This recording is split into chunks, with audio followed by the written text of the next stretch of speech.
కరీంనగర్ జిల్లా రామడుగు మండలం వెలిచల గ్రామంలో స్వల్ప ఘర్షణ చోటు చేసుకుంది. మొదటి విడత ఎన్నికల్లో భాగంగా 6 అధికారులు ఎలక్షన్ ఏజెంట్లను లోపలికి అనుమతి ఇవ్వకపోవడంతో స్వల్ప ఘర్షణ చోటు చేసుకుంది. ఎలక్షన్ ఏజెంట్లను లోపలికి ఎందుకు అనుమతించారని ఎలక్షన్ ఏజెంట్లకు పోలీసులకు వాగ్వాదం చోటు చేసుకుంది. విషయం తెలుసుకున్న ఇన్స్పెక్టర్ ఎలక్షన్ ఏజెంట్లకు సరిచెప్పడంతో గొడవ సద్దుమణిగింది. ఉమ్మడి కరీంనగర్ జిల్లాలో 398 గ్రామాల్లో ఉదయం 7 గంటలకు పోలింగ్ ప్రారంభమైంది.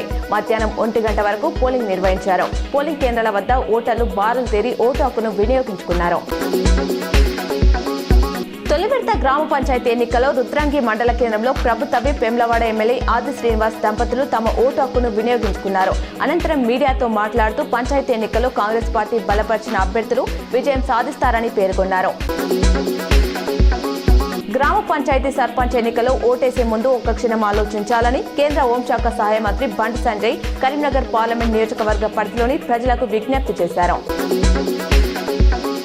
కరీంనగర్ నగరానికి చెందిన శ్రీ రుద్రాంశ్ విశ్వ అను 2 సంవత్సరాల బాలుడు అద్భుత ప్రతిభ కనబరుస్తున్నాడు. 386 వస్తువుల పేర్లు, వివిధ రాష్ట్రాల పేర్లు, దేశాల పేర్లు, శ్లోకాలు గుర్తించడం వల్ల బాలుడి ప్రతిభ గుర్తించి బాలుడికి కాలమ్స్ వరల్డ్ రికార్డ్స్ వారు extra ordinary grasping power genius కి 2025 అచీవర్ అనే అవార్డు ఇటీవల ప్రకటించారు.